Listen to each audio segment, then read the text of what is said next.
है उपस्थित हैं। हमसे अगर पूछा जाए, सवाल किया जाए कि क्या आप मोमिन है, ईमानदार हैं, तो हम में से हर एक का जवाब यही होगा कि हाँ, मैं मोमिन हूँ, ईमानदार हूँ। हम सब का दावा ये है कि हम मोमिन हैं। लेकिन किसी भी चीज़ का दावा करना और फिर दावा के मुताबिक अपनी जिंदगी को, अपने जीवन को उसी तरीके से आगे बढ़ाना, दोनों एक चीज नहीं है। दावा करने वाले बहुत सारे लोग मिल जाएंगे।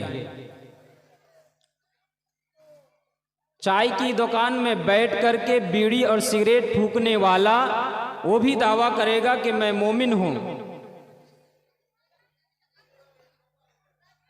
कहीं 4-5 आदमी बैठ करके किसी की गीबत करने वाला, चुगलखोरी करने वाला, उसका भी दावा है कि मैं ईमानदार हूं।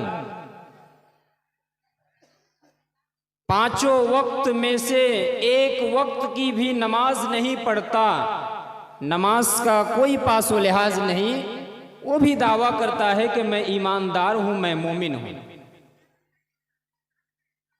लेकिन ईमानदार और मोमिन कहने के बाद, दावा करने के बाद, फिर उस पर अटल रहना, कायम रहना और कायम रह कर के अपने अमल के जरिए, अपने काम के जरिए ये साबित करना कि हाँ मैं मोमिन हूँ, मैं ईमानदार हूँ, ये बड़ा कठिन मामला है। नबी सल्लल्लाहु अलैहि वसल्लम के पास भी कुछ लोग, देहाती लोग, गांव में रहने वाले लोग, नए नए अभी इस्लाम कबूल किए थे, ये भी आकर के नबी सल्लल्लाहु अलैहि वसल्लम के पास दावा किए कि अल्लाह के नबी, हम लोग ईमानदार हैं, हम लोगों ने ईमान लाया है, हम लोग मोमिन हैं। लेकिन अल्लाह तबारक व तआला ने नबी सल्लल्लाहु अलैहि वसल्लम को क्या हुक्म दिया उन लोगों के बारे में, आप देखिए इस आयत के अंदर जो मैंने आपके सामने तिलावत की है, सूरह हुजरात, सूरह नंबर 49, आयत नंबर 14। क़ालतिल अरबु आमन्ना क़ुल लम तुमिनु वलाकिन क़ूलू अस्लमना वलम्मा यदखुलिल ईमानु फी क़ुलूबिकुम। जरा इस आयत के अंदर गौर कीजिए। देहात के अंदर रहने वाले कुछ आदमी, गांव के अंदर रहने वाले कुछ आदमी, कुछ लोग नबी सल्लल्लाहु अलैहि वसल्लम के पास आते हैं। आयत का तर्जमा देखिए, कुरान मजीद के अंदर इस वाकया को बयान किया गया है। गांव के अंदर रहने वाले कुछ लोग, चंद लोग नबी सल्लल्लाहु अलैहि वसल्लम के पास आते हैं और आकर के ये दावा करते हैं, क़ालतिल अरबु आमन्ना, देहाती लोगों ने कहा, गांव में रहने वाले लोगों ने कहा, आमन्ना, हम लोगों ने ईमान लाया है। ईमान का दावा किया। जो जिस तरीके से हम लोग ईमान का दावा करते हैं, इन लोगों ने भी ईमान का दावा किया। लेकिन इन लोगों को जवाब क्या दिया जा रहा है अल्लाह की तरफ से नबी सल्लल्लाहु अलैहि वसल्लम के जरिए? क़ालतिल अरबु आमन्ना, देहाती लोगों ने जब आकर के दावा किया, आय अल्लाह के नबी, आमन्ना, हम लोगों ने ईमान लाया है। नबी सल्लल्लाहु अलैहि वसल्लम को अल्लाह तबारक व तआला हुक्म दे रहा है, कुल लम तुमिनु, आय अल्लाह के नबी आप कह दीजिए, ऐसे तमाम के तमाम दावे करने वाले लोगों को आप बयान कर दीजिए जो ईमान का दावा कर रहे हैं, जो अपने आप को मोमिन कह रहे हैं। कुल लम तुमिनु, आय अल्लाह के नबी आप इन लोगों को सबक सिखला दीजिए, कुल लम तुमिनु, तुम लोगों ने ईमान नहीं लाया है, वलाकिन क़ूलू अस्लमना, लेकिन तुम लोग ये कह सकते हो कि हमने इस्लाम कबूल कर लिया है। ईमान एक अलग चीज है। ईमान अभी वलम्मा यदखुलिल ईमान फी कुलूबिकुम, अभी तक तुम्हारे दिलों के अंदर ईमान दाखिल ही नहीं हुआ है। अभी तक तुम्हारे दिलों के अंदर ईमान दाखिल ही नहीं हुआ है। ईमान का दावा करने वाले ईमान का दावा कर रहे हो, अभी ईमान दाखिल नहीं हुआ है। तुम लोग कह सकते हो कि अल्लाह के नबी, हम लोगों ने इस्लाम कबूल किया है, इस्लाम को हमने मान लिया है, हमने अपने आप को अल्लाह के सुपुर्द हवाले कर दिया है, लेकिन ईमान अभी तुम्हारे दिलों के अंदर दाखिल नहीं हुआ है।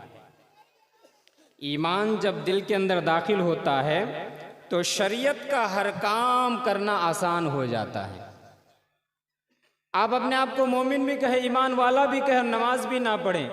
आप अपने आप को मोमिन भी कहे, फिर रमज़ान के रोज़े का एहतमाम ना करें। आप अपने आप को मोमिन भी कहे, फिर आप पर्दे का एहतमाम ना करें। आप अपने आप को मोमिन भी कहे, फिर आप हलाल कमाई का एहतमाम ना करें, हराम कमाई में डूबे रहें।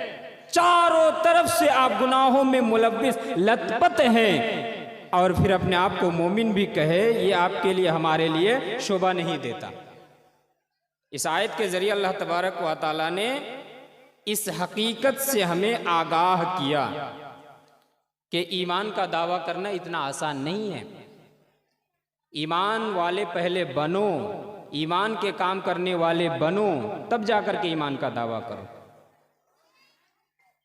बिरादरान इस्लाम, माँ और बहनों, आजकल अगर हम अपने समाज में देखें, समाज में अगर टटोल करके देखें, तो हमें ऐसा मालूम होगा कि हम में से अक्सर लोग मॉडर्न मुसलमान बनते जा रहे हैं।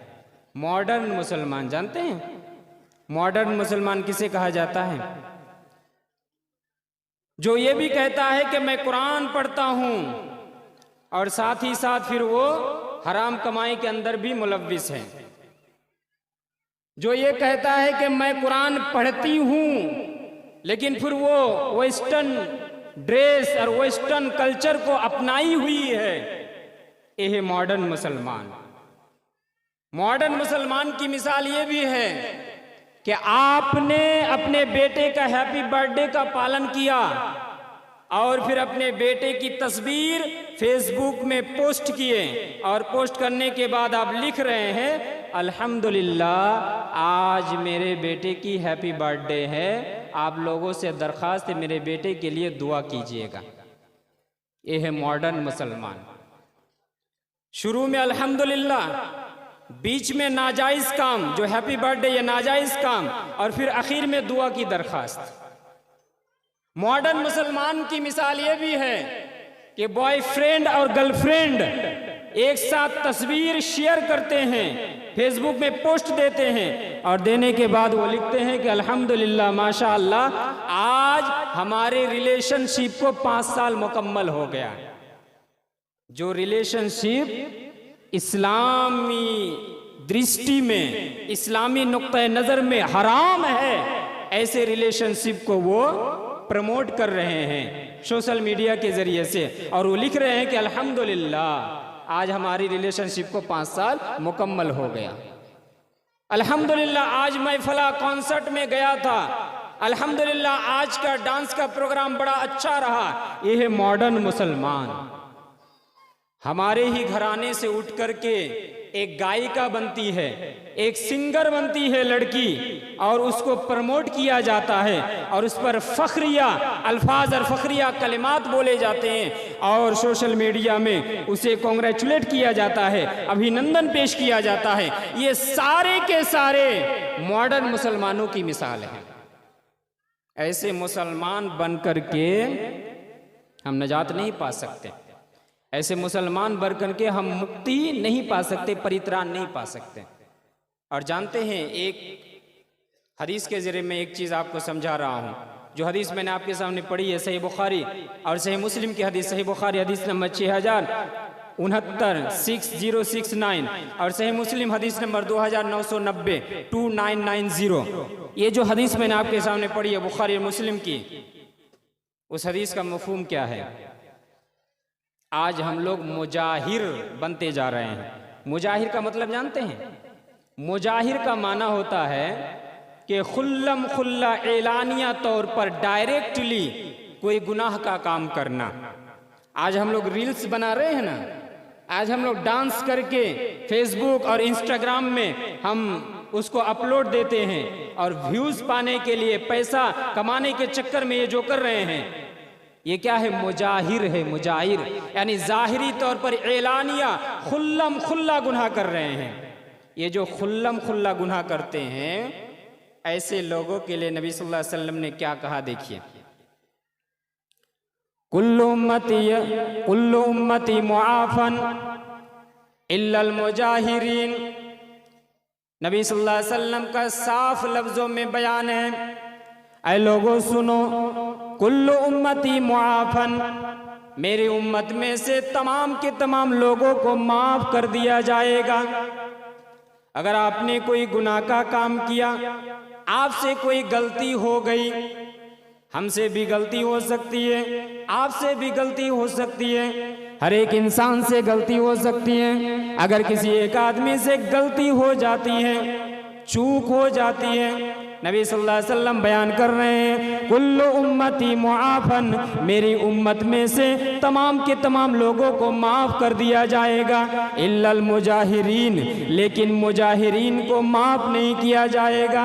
यानी जो लोग खुल्लम खुल्ला एलानिया तौर पर गुनाह करते हैं, फखरिया अंदाज में गुनाह करते हैं, ऐसे लोगों को माफ़ नहीं किया जाएगा। फिर नबी सल्लल्लाहु अलैहि वसल्लम आगे बयान कर रहे हैं, कौन लोग हैं जो एलानिया तौर पर गुनाह कर रहे हैं, तफसीर करके और व्याख्या करके बयान कर रहे हैं। व इन्ना मिनल मुजाहरती अय्यामल रजुलु बिल्लैलि अमला, मुजाहिरीन की मिसाल ये है कि एक आदमी रात के अंधेरे में कोई गुनाह का काम करता है, रात के अंधेरे में जाकर के कोई शराब पीता है, रात के अंधेरे में जाकर के चोरी करता है, डाका डालता है, रात के अंधेरे में जाकर के जिना में मशगूल हो जाता है, जिना कर लेता है, अल्लाह तबारक व तआला उसके गुनाह के ऊपर पर्दा डाल देता है।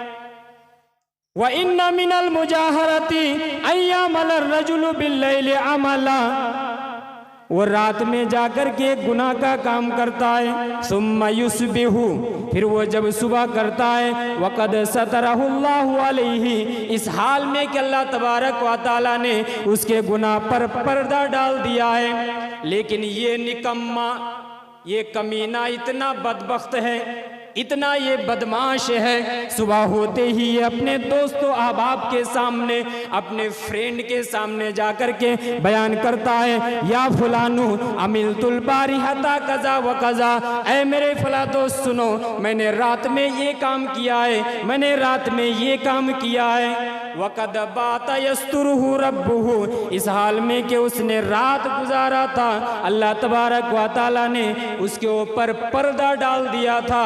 वयुस्बिहु यक्शिफु सित्रल्लाहि अन्हु, लेकिन ये बदबख्त आदमी सुबह होते ही अपने पर्दे को चाक कर देता है, सुबह होते ही अपने पर्दे को चाक कर देता है। होना तो ये चाहिए था कि हमसे आपसे कोई गलती हो गई, शैतानी चक्कर में आकर के हमें, हमारी ये जिम्मेदारी थी कि हम अल्लाह के दरबार में जाकर के माफ़ी मांगे, अल्लाह के दरबार में जाकर के रोए, या रब्बल आलमीन या अरहमर राहिमीन, मुझसे गलती हो गई है, अल्लाह तू मुझे माफ़ कर दे, ऐ मेरे परवरदिगार तू मुझे माफ़ कर दे।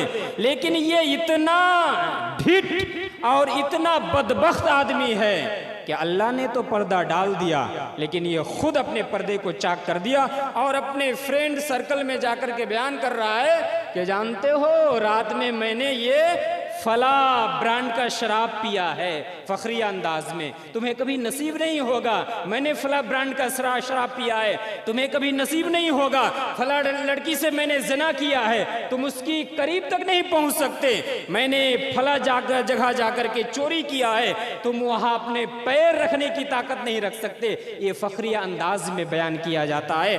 ऐसे आदमी को नबी सल्लल्लाहु अलैहि वसल्लम बयान कर रहे हैं, इल्लल मुजाहिरीन, जाहिर करके खुल्लम खुल्ला डायरेक्ट गुनाह करने वालों को अल्लाह तबारक व तआला माफ नहीं करेगा। ये है मॉडर्न मुसलमानों की मिसाल। आज हो रहा है कि नहीं हमारे समाज में?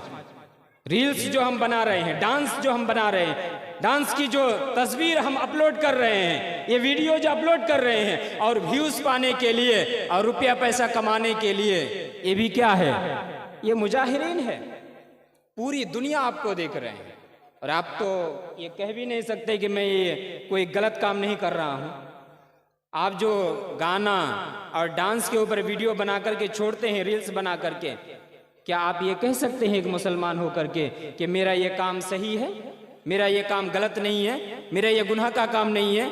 ये गुनाह का काम है और ये मुजाहिरीन का काम है। खुल्लम खुल्ला जो गुनाह करते हैं, ऐसे लोगों का ये काम है। मुजाहिरीन की मिसाल ये भी है कि आप नमाज भी पढ़े और सीरियल भी देखे, ड्रामे भी देखे। नमाज भी पढ़े और नमाज पढ़ते हुए आपका ध्यान सीरियल की तरफ हो, ड्रामे की तरफ हो कि फला ड्रामा और फला सीरियल कल यहाँ तक जाकर के रुक गई थी, आज यहाँ से मुझे दिखाना है। ये भी मुजाहिरीन की मिसाल है। ये भी मॉडर्न मुसलमानों की मिसाल है कि दोनों तरफ आप रहना चाहते हैं, दोनों तरफ रह करके आप कामयाब नहीं हो सकते। ये दोनों तरफ कौन लोग रहते हैं जानते हैं? दोनों तरफ रहने वाले मुनाफिकीन होते हैं। आप उठाइए सूरह बकरा, पहली रुकू के बाद ही, पहले रुकू या पहले रुकू के अंदर या उसके बाद ही शुरू ही में आयत है मुनाफिकीन के बारे में जो कहा गया है, वइदा लकुल्लदीना आमनू क़ालू आमन्ना वइदा खलौ इला शयातीनिहिम क़ालू इन्ना माकुम इन्नमा नहनु मुस्तहज़िऊन। मुनाफिकीन की ये मिसाल बयान की गई, मुनाफिकीन की ये आदत बयान की गई। वइदा लकुल्लदीना आमनू क़ालू आमन्ना, जब ये लोग मोमिनीन से मुलाकात करते हैं, मुसलमानों से मुलाकात करते हैं, क़ालू आमन्ना, तो ये लोग कहते हैं कि हम लोगों ने ईमान लाया। मोमिनीन से मुलाकात होती है, ईमान का दावा करने लग जाते हैं। वइदा खलौ इला शयातीनिहिम, लेकिन फिर जब अपने बड़े बड़े सरदार और शैतान के पास जाते हैं, शैतान यानी बड़े बड़े काफिर सरदार के पास जाते हैं। वइदा खलौ इला शयातीनिहिम क़ालू इन्ना माकुम, तो इन लोगों के सामने जाकर फिर ये कहने लग जाते हैं, इन्ना माकुम इन्नमा नहनु मुस्तहज़िऊन, अरे हम तो तुम्हारे ही साथ हैं। व इन्नमा नहनु मुस्तहज़िऊन, हम तो मुसलमानों के साथ, हम तो मोमिनीन के साथ मजाक किया कर रहे हैं, मजाक कर रहे थे। अल्लाह तबारक व तआला भी जवाब दे रहा है, अल्लाहु यस्तहज़िउ बिहिम, अल्लाह तबारक व तआला भी ऐसे लोगों के साथ मजाक करेगा। आप जिस तरह इस दुनिया के अंदर मोमिनीन के साथ मजाक करते हैं, मोमिनीन के पास जाकर के कहते हैं हम ईमान वाले हैं, हम ईमानदार हैं। आप उलमा इकराम के पास जाते हैं, जाकर के कहते हैं कि हम ईमान लाने वाले हैं, ईमान का दावा करने वाले हैं, कुरान का मानने वाले हैं, हदीस का मानने वाले हैं। लेकिन फिर जब आप बंद कमरे में जाते हैं, अपने स्टूडियो में पहुंच जाते हैं, गाने पर रील्स बनाना शुरू कर देते हैं, दोनों तरफ जब रहेंगे, अल्लाह तबारक व तआला भी ऐसे लोगों के साथ मजाक करेगा।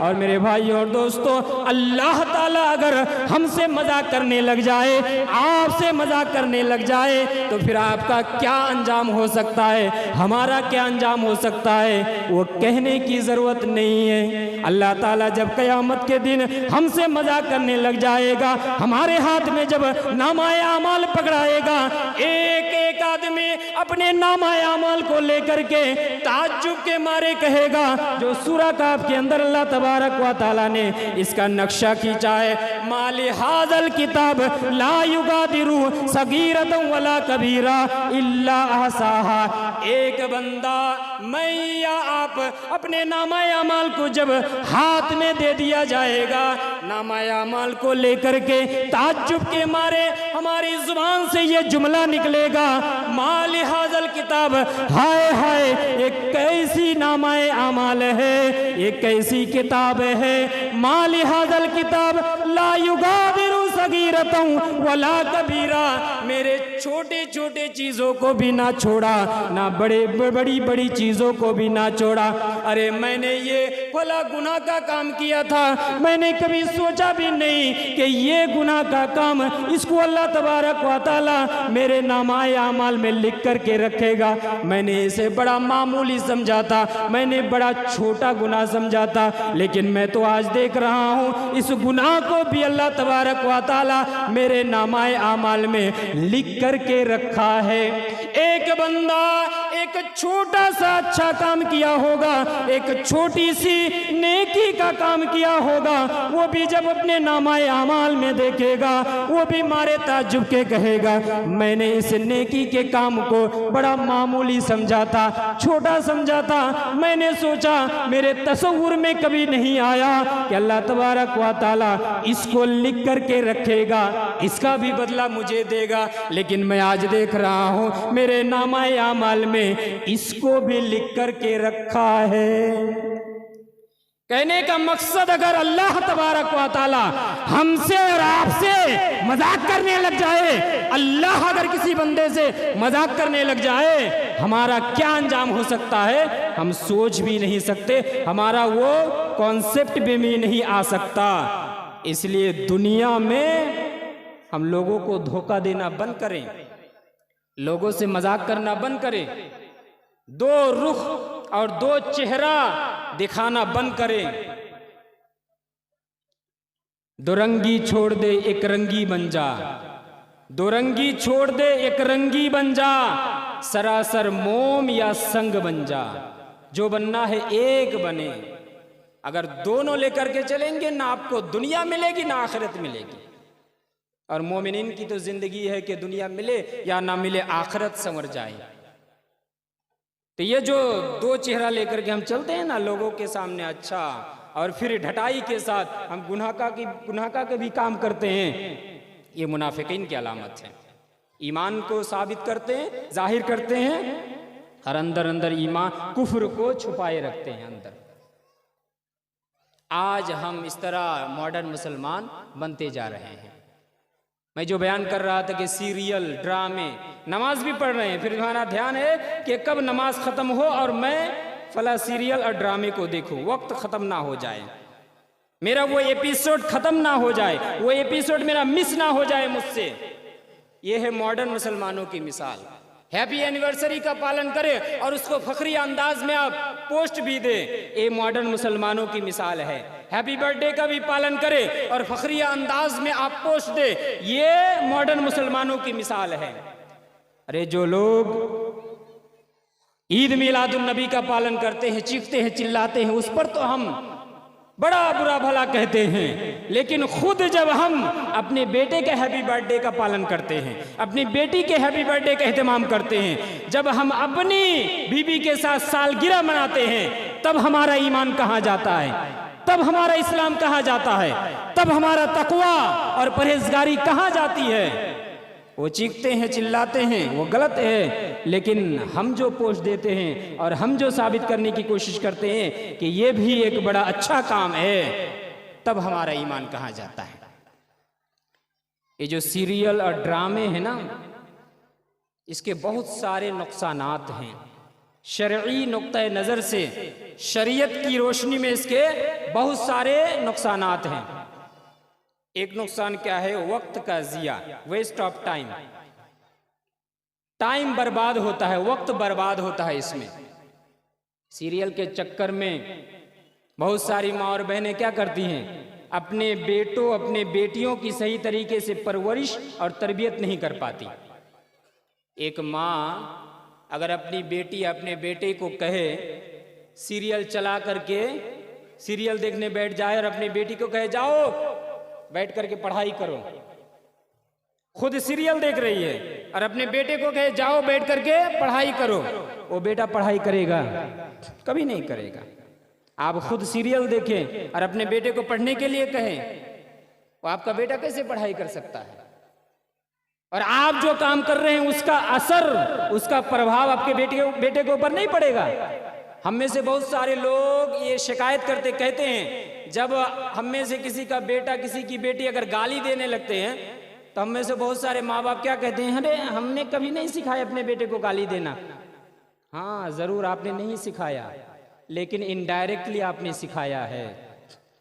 आप जब अपने बेटे के सामने किसी दूसरे को गाली देंगे तो वो छोटा बच्चा है, उसी को वो इमिटेट करेगा, उसी को वो नकल करेगा। आप देखेंगे अपने बेटे के सामने कुछ भी कहते हैं ना, छोटा बच्चा होता है उसको नकल करने की कोशिश करता है, अपने तुतला जुबान में वो भी उसको कहने की कोशिश करता है। आपने नहीं सिखाया, आप फला आदमी को नाम पुकार करके बुलाते हैं तो वो भी उस आदमी को, चाहे वो उसकी चची लगे, चाहे उसकी बड़ी अम्मी लगे, चाहे उसका चचा लगे, वो भी नाम पुकारने लगता है। क्यों? इसलिए कि छोटा बच्चा बड़ों की नकल करता है हमेशा। तो आप जो काम करेंगे माँ होकर के, बाप होकर के, उसका असर आपके बेटे के ऊपर भी पड़ेगा। और वक्त भी आप ज़ाय कर रहे हैं, वक्त भी बर्बाद कर रहे हैं। और एक बात याद रखिए मेरे भाई और दोस्तों, माँ बहनों, वक्त बड़ी कीमती चीज़ है। ये वक्त कब आया और कब चला गया। आप 50 साल की उम्र के दहलीज तक जो पहुँच गए हैं, 60 साल की उम्र तक जो पहुँच गए हैं, उनसे आप जाकर के पूछिए कि कब उनकी जवानी आई, कब बचपना आया, कब जवानी आई और कब बुढ़ापा आ गया, समझ में नहीं आया। ये दुनिया की हकीकत है, ये दुनिया की हकीकत है कि कब जिंदगी मिली, कब बचपना मिला, कब जवानी मिली, बदन के अंदर ताकत आई, घमंड में चूर चूर कि मेरे बदन में इतनी ताकत है, ये ताकत शायद मुझसे ख़त्म नहीं होगी, मैं हमेशा जवान रहूंगा। ये महसूस होता है जवानी की हालत में, लेकिन फिर आहिस्ता आहिस्ता इंसान के अंदर कमज़ोरी आने लगती है। इस हकीकत को याद रखिए, जो लोग नौजवान हैं, इस हकीकत को याद रखिए कि ये जवानी आपके अंदर, हमारे अंदर हमेशा नहीं रहेगी, फिर कमज़ोरी आएगी और फिर इस दुनिया को अलविदा कह करके हमें इस दुनिया को छोड़ करके जाना पड़ेगा। एक आयत आपके सामने पेश करता हूँ, सूरह हदीद, सूरह नंबर 57, 57, आयत नंबर 20। उस आयत के अंदर देखिए अल्लाह तबारक व तआला ने दुनिया की मिसाल कितनी बेहतरीन तरीके से दी है। उससे पहले एक शायर उर्दू ज़ुबान में कहता है इस दुनिया के बारे में, ये दुनिया बड़ी जालिम है, हंस हंस के मज़ा लेती है। ये दुनिया बड़ी जालिम है, हंस हंस के मज़ा लेती है, लोगों को अपना यार बना के फांसी पे चढ़ा देती है।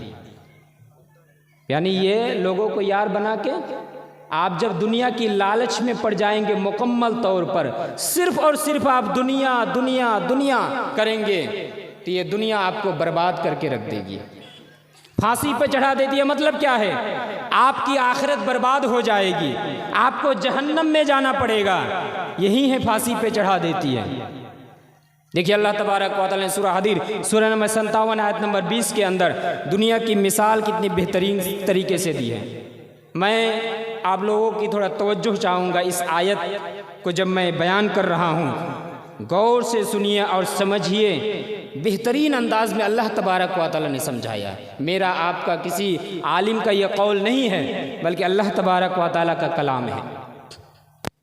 इल्मु अन्नमल हयातुद दुनिया लइबुन व लहवुन व ज़ीनतुन व तफ़ाख़ुरुन बैनकुम व तकासुरुन फिल अमवालि वल औलाद कमसलि गैसिन आजबल कुफ़्फ़ार नबातुहु सुम्मा यहीजु फ़तराहु मुस्फ़र्रा सुम्मा यकूनु हुतामा व फिल आखिरति अज़ाबुन शदीदुन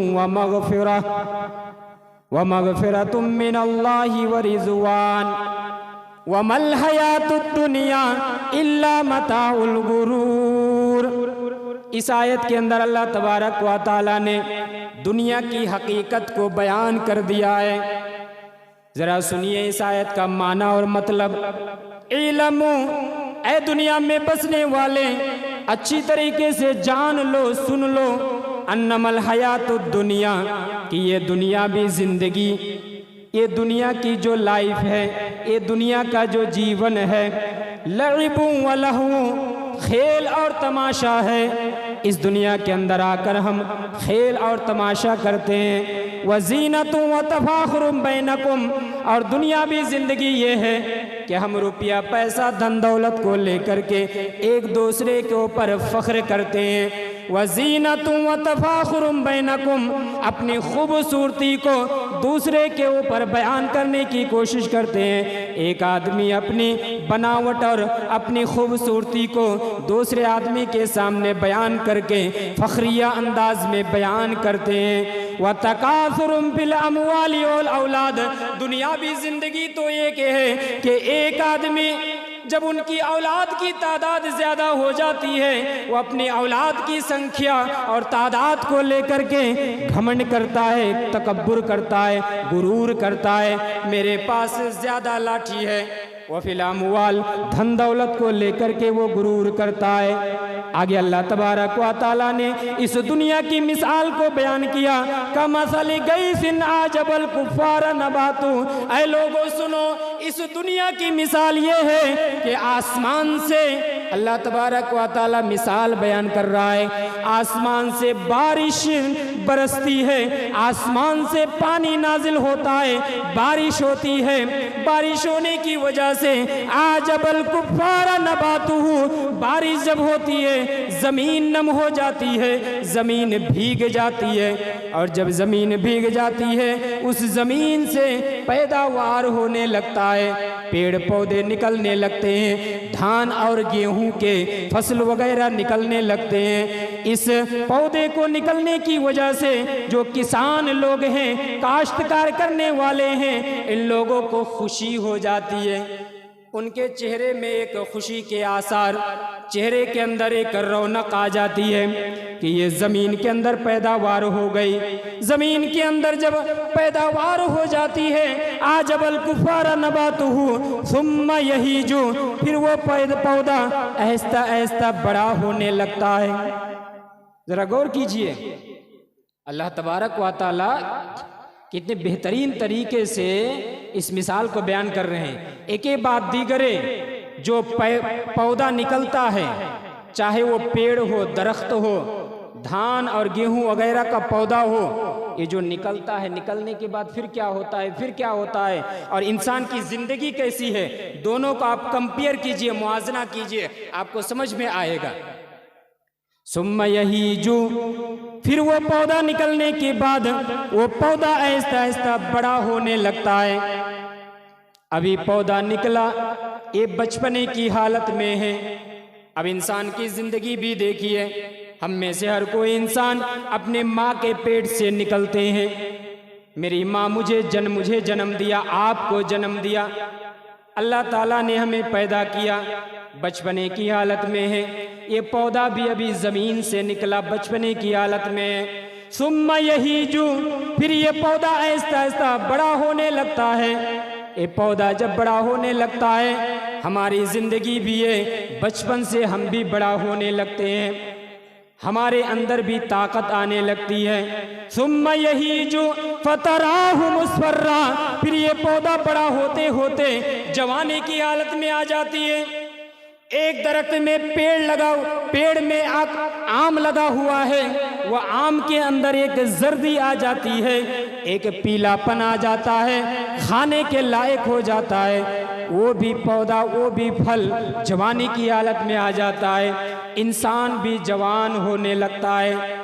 फतराहु मुस्फर्रा सुम्मा यकूनु हुतामा, फिर वो पौधा जब बड़ा हो जाता है, मिसाल के तौर पर अगर वो धान है, गेहूं है, उस फसल को फिर काट लिया जाता है। जब काट लिया जाता है, वो फसल एकदम भूसा बन जाता है। इंसान की भी यही ज़िंदगी है, बचपने के बाद जवानी आती है, जवानी के बाद वो एकदम ताकतवर बन जाता है, ताकतवर बनने के बाद फिर वो बुढ़ापे की तरफ जाता है, फिर उसके बदन के अंदर कमज़ोरी आने लगती है। जिस तरह इस पौधा को तोड़ने के बाद, इस पौधा को काटने के बाद वो भूसा बन जाता है, इंसान भी एकदम कमज़ोर हो जाता है, लागर हो जाता है। यही है इंसान की ज़िंदगी और यही है दुनियावी ज़िंदगी। ऐ लोगों, दुनियावी ज़िंदगी यही है। इस दुनिया के अंदर तुम्हें बहुत सारी चीज़ें अच्छी लगेगी।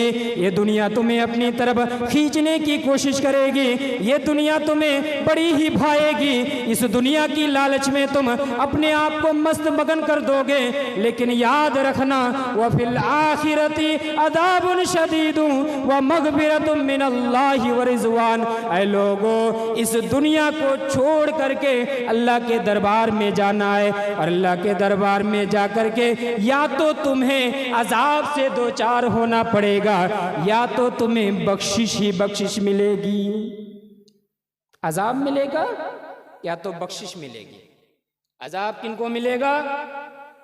जिन लोगों ने दुनियावी जिंदगी में रहते हुए सिर्फ और सिर्फ दुनिया को तरजीह दी, दुनिया की लालच में अपने आप को मस्तो मगन कर दिया, दुनिया की मोह और माया में पड़ करके हराम कमाई करते हुए कभी उसके हाथ नहीं कांपे, सूदी कारोबार करते हुए कभी दिल के अंदर कभी तारी नहीं हुई, अल्लाह का डर पैदा नहीं हुआ। जिस सूदी कारोबार के बारे में नबी सल्लल्लाहु अलैहि वसल्लम ने फरमाया, अगर एक दीनार भी कोई सूद का खाता है तो इसका मतलब है कि वो अपनी माँ से 36 मरतबा जिना करता है। नऊजुबिल्लाहि मिन ज़ालिक। एक इंसान ये कभी सोच भी सकता है? इस हदीस को सुनने के बाद भी हम सूदी कारोबार में मस्त हैं, सूदी कारोबार में हम मशगूल हैं। ये दुनियावी लालच में पड़ करके जिसने आखिरत को भुला दिया, शरीयत को भुला दिया, कुरान मजीद के हकाम को भुला दिया, अहादीस रसूल सल्लल्लाहु अलैहि वसल्लम के फरामीन को भुला दिया, ऐसे लोगों को अजाब से दो चार होना पड़ेगा। व मगफिरतुम मिनल्लाहि व रिज़वान, और अल्लाह तबारक व तआला की तरफ से बख्शिश और मगफिरत भी मिलेगी, माफ़ी भी मिलेगी। किन लोगों को? जिन लोगों ने दुनिया में रहते हुए अपने आप को महफूज कर लिया, सुरक्षित कर लिया, गुनाहों से अपने आप को दूर कर दिया, उन लोगों को ये मिलेगा। देखिए, अल्लाह तबारक व तआला ने इस आयत के अंदर इतने बेहतरीन तरीके से दुनिया की हकीकत को बयान कर दिया है। और आखिर में अल्लाह ताला ने क्या फरमाया, देखिए, वमल हयातुद दुनिया इल्ला मताउल गुरूर। ऐ लोगों सुनो, वमल हयातुद दुनिया, ये दुनियावी जिंदगी कुछ भी नहीं है, इल्ला मताउल गुरूर, सिवाय धोखे के सामान के। ये दुनिया सिर्फ और सिर्फ धोखे का सामान है। ये दुनिया सिर्फ तुम्हें धोखा देना जानती है। ये दुनिया सिर्फ तुम्हें जहन्नम की तरफ ले जाना जानती है। ये दुनिया बड़ी जालिम है, हंस हंस के मजा लेती है। ये दुनिया बड़ी जालिम है, हंस हंस के मजा लेती है। लोगों को अपना यार बना के फांसी पे चढ़ा देती है। इसलिए मेरे भाई और दोस्तों, इस दुनिया की मोहमा में पड़ करके, मोह माया में पड़ करके हम आखिरत को ना बर्बाद कर दे, आखिरत को नष्ट ना कर दे। ये सीरियल और ड्रामे देख करके वक्त जाये होता है, वेस्ट ऑफ टाइम, टाइम बर्बाद होता है और आखिरत बर्बाद होती है। और यही सीरियल और ड्रामे की वजह से नमाज पढ़ने का वक्त हमें नहीं मिलता है। नमाज पढ़ने का वक्त हो गया है, नमाज छूट जाए, नमाज में लेट हो जाए, ताखिर हो जाए, हम कबूल कर लेंगे, लेकिन कोई सीरियल का एपिसोड हमसे मिस ना होने पाए, मेरा रील्स मिस ना होने पाए, मेरा ये जो पोस्ट मैंने दिया है डांस का और दूसरे का, ये मुझसे मिस ना होने पाए। मैं देखूं कितने लोगों ने लाइक किया, कितने लोगों ने शेयर किया, कितना व्यूज हुआ। हराम कमाई में हम लतपथ है, ये मिस ना होने पाए, नमाज छूट जाए। हालांकि तमाम अंबिया किराम अलैहिस्सलाम ने, तमाम अंबिया किराम, तमाम के तमाम नबियों ने नमाज के बारे में लोगों को मुतनब्बह किया और खुद भी वो लोग नमाज के पाबंद थे और लोगों को भी नमाज पढ़ने का हुक्म दिया। आप देखिए, ईसा अलैहिस्सलाम, एक दो मिसाल मैं आपके सामने बयान कर रहा हूँ। ईसा अलैहिस्सलाम ने कहा, अब उठाइए सूरह मरियम, सूरह नंबर 19, आयत नंबर 31-31। ईसा अलैहिस्सलाम ने नमाज के बारे में कहा, वजअलनी मुबारकन ऐनमा कुन्तु, वाउसानी बिस्सलाती वज़्ज़काती मा दुम्तु हय्या। ईसा अलैहिस्सलाम ने कहा, ऐ लोगों सुनो, वजअलनी मुबारकन ऐनमा कुन्तु, उस अल्लाह तबारक व तआला ने मुझे मुबारक बनाया है, उस अल्लाह तबारक व तआला ने मुझे बाबरकत बनाया है। ऐनमा कुन्तु, जहाँ कहीं मैं रहूँ। वाउसानी बिस्सलाह वज़्ज़काती मा दुम्तु हय्या, और अल्लाह तबारक व तआला ने मुझे नमाज पढ़ने का हुक्म दिया है, ज़कात देने का हुक्म दिया है, मा दुम्तु हय्या, जब तक मैं जिंदा रहूं। ईसा अलैहिस्सलाम का कौल है, जब तक मैं जिंदा रहूं नमाज पढ़ने का हुक्म दिया।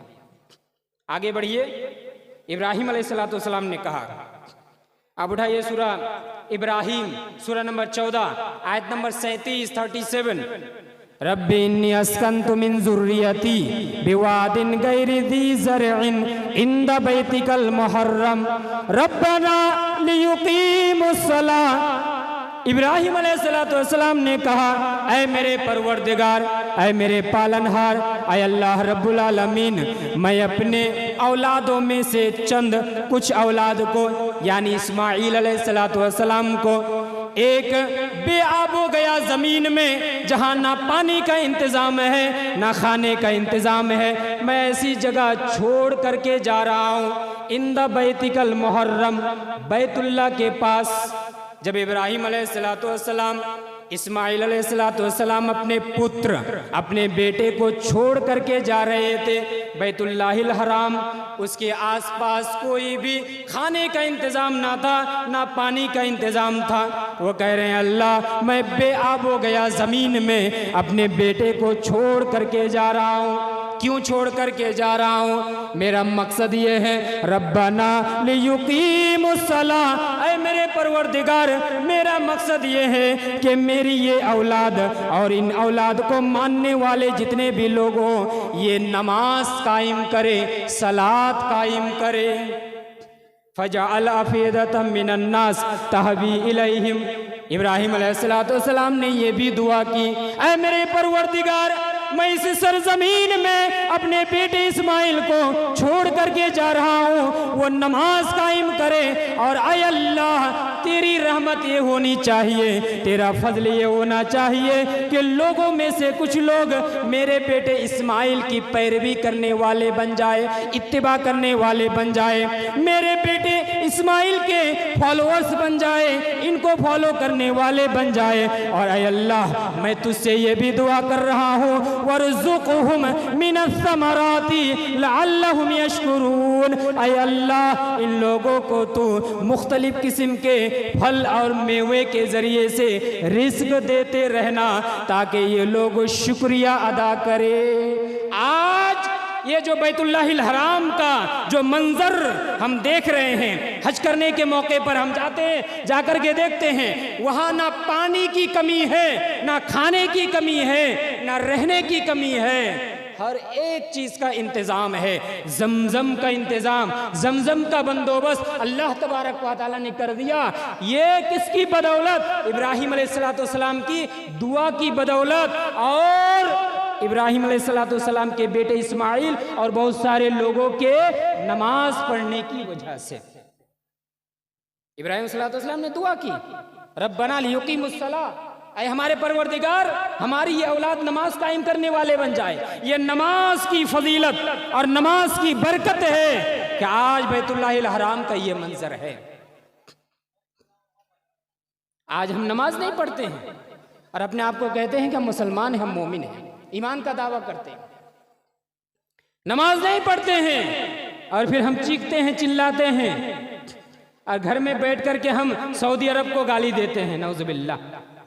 नमाज खुद नहीं पढ़ते, मेरी बेटी पर्दा नहीं करती, मेरी बेटी बगैर पर्दा होकर के स्कूल, यूनिवर्सिटी, कॉलेज जाती है। मैं कभी पर्दा करने का मैंने कभी हुक्म नहीं दिया, आदेश नहीं दिया। मेरी बेटी बगैर पर्दा के बेपर्दा होकर के स्कूटी चलाती फिरती है, और हम यहाँ बैठ करके सऊदी अरब को गाली देते हैं। आपके ऊपर लानत अगर ना हो, आपके ऊपर अभिशाप ना आए, तो फिर क्या आए? अब यहाँ बैठ बैठ करके आप दलाली कर रहे हैं और सऊदी अरब को आप गाली देते हैं और कहते हैं कि ये ईरान ईरान के रहने वाले जो कहते हैं अबू बकर सिद्दीक ये काफिर है, नौजुबिल्लाह, उमर रज़ियल्लाहु तआला अन्हु ये काफिर है, नौजुबिल्लाह। नबी सल्लल्लाहु अलैहि वसल्लम के दोनों तरफ बैठे सोए हुए जो है अबू बकर और उमर, ये दोनों काफिर है, नौजुबिल्लाह। आयशा रज़ियल्लाहु तआला अन्हा ये मुर्तद हो चुकी है, इस्लाम से निकल चुकी है। ये कहने वाले और इनको हम सपोर्ट करते हैं, कहते हैं कि बड़े आंदोलन करने वाले हैं, बड़े ये फिलिस्तीन के पक्ष में लड़ने वाले हैं, और सऊदी अरब को गाली देते हैं। तौहीद का माना मतलब आपने कभी समझा ही नहीं। जो मौलवी डायरेक्ट खुल्लम खुल्ला ये अकीदा पेश कर रहा हो कि मैं सूफी हूँ, सूफी, और वहदतुल वजूद का अकीदा पेश कर रहा हो। वहदतुल वजूद जानते हैं? वहदतुल वजूद ये है कि इस माइक्रोफोन में भी अल्लाह है, नौजुबिल्लाह, इस चेयर और कुर्सी में भी अल्लाह है, नौजुबिल्लाह, मेरे अंदर भी अल्लाह है, आपके अंदर भी अल्लाह है, मौलाना के अंदर भी अल्लाह है, हर एक के अंदर अल्लाह है, हर जगह अल्लाह है। ये वहदतुल वजूद है, नौजुबिल्लाह। ये वहदतुल वजूद का अकीदा जो मौलवी पेश कर रहा है, उस मौलवी के बारे में नौजवान इतने अंधभक्त हैं, कहते हैं कि बड़े पाए के आलिम है और तफसीर करने वाले हैं, माशाअल्लाह। और वो जो भविष्यवाणी कर रहे हैं फिलिस्तीन के बारे में, एक एक भविष्यवाणी एकदम जगह जगह जाकर के मिल जा रही है। अस्तगफिरुल्लाह मिन ज़ालिक। आपको कभी मौका नहीं मिला कुरान पढ़ने का, शरीयत को समझने का, उलमा इकराम के पास बैठने का कभी मौका नहीं मिला, और ऐसे ही आप बड़बड़ाते हैं और बकलोली करते फिरते हैं इधर उधर बैठ करके। सऊदी अरब के बारे में जब कहा जाता है, डिफेंस किया जाता है, बहुत सारे लोगों को मिर्च लगती है और कहते हैं कि ये लोग रियाल खोर है। वल्लाही मैं सनाउल्लाह फैजी रियाल खोर नहीं हूँ। मुझे सऊदी अरब से एक पैसा, एक चवन्नी भी नहीं मिलता है, लेकिन मुझे मोहब्बत है सऊदी अरब से। हाँ मोहब्बत है, बेशक मोहब्बत है। तौहीद के बिना पर वहाँ आज तक किसी बिदाती को बिदअत करने का मौका नहीं मिला, शिर्क करने का मौका नहीं मिला। मुझे सऊदी अरब से मोहब्बत है। लेकिन मेरे भाई और दोस्तों, कोई भी आदमी दूध का धुला हुआ नहीं है, मैं भी नहीं, आप भी नहीं, सऊदी अरब के लोग भी नहीं।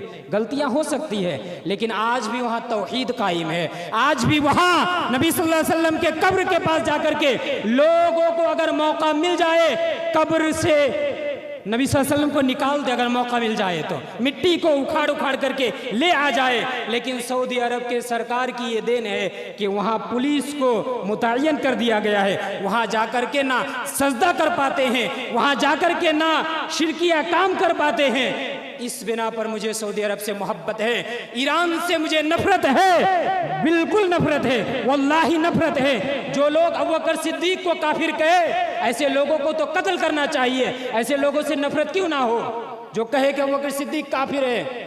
जिसको नबी सल्लल्लाहु अलैहि वसल्लम कह रहे हैं अबू बकर तुम जन्नती हो, तुम जन्नती हो, तुम जन्नती हो, तुम जन्नती हो, तुम जन्नती हो, तुम जन्नती हो, तुम जन्नती हो। आठों मर्तबा नबी सल्लल्लाहु अलैहि वसल्लम कह रहे तुम जन्नती हो, और अबू बकर सिद्दीक को वो काफिर कहे। और ऐसे लोगों को आप कहें कि बड़ा आंदोलन करने वाले हैं, बड़ा लड़ने वाले हैं। क्या दिमाग है, मैं समझ नहीं पा रहा।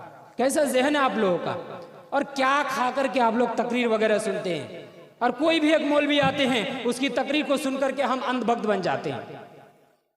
जो डायरेक्ट कहते हैं कि मैं सूफी हूं। सूफी का एक खतरनाक कायदा क्या है जानते हैं? वो बयान अगर करने जाऊं तो फिर 2-3 घंटा तकरीर करने की जरूरत है। सूफी का एक खतरनाक कायदा है, 7 स्टेज है।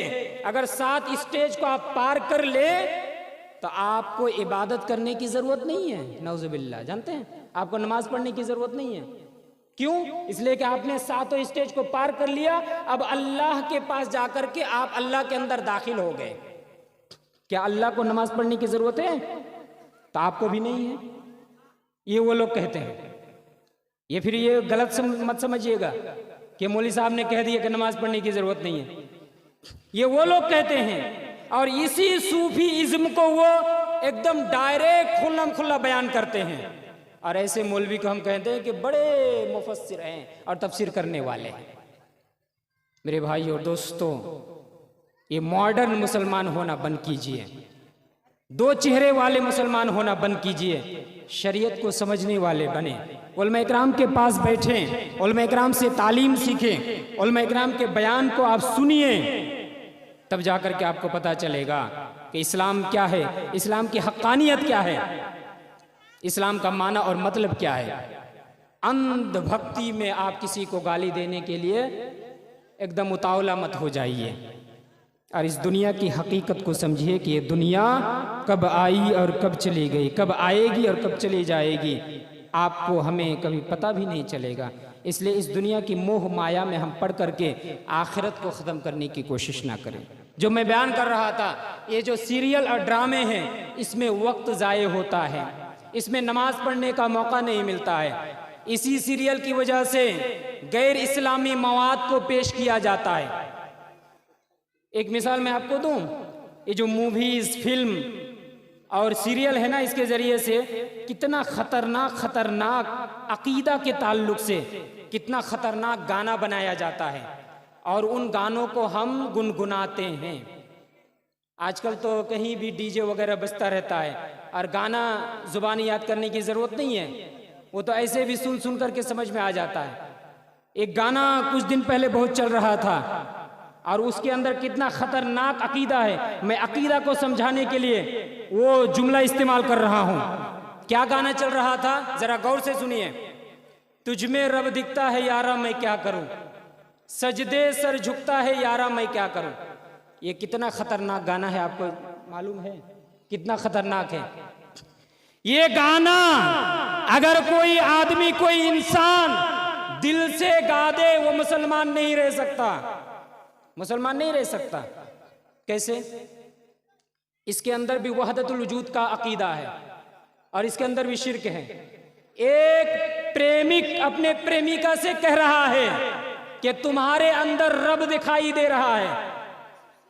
किसी लड़की के अंदर रब दाखिल हो सकता है, आपके अंदर रब हो सकता है, मेरे अंदर रब हो सकता है, किसी आदमी के अंदर रब हो सकता है। वो अपने प्रेमिका से कह रही है कि तुम्हारे अंदर मुझे रब दिखाई दे रहा है, क्या मैं करूं?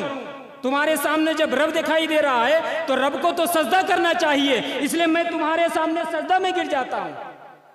अल्लाह के नबी बयान कर रहे हैं हदीस के अंदर कि अगर किसी आदमी के लिए ये जायज़ होता कि वो किसी दूसरे आदमी को सजदा करे तो मैं हुक्म देता, अगर जायज़ होता तो मैं हुक्म देता कि एक बीवी, वाइफ अपने हस्बैंड और शौहर के सामने सजदा करे।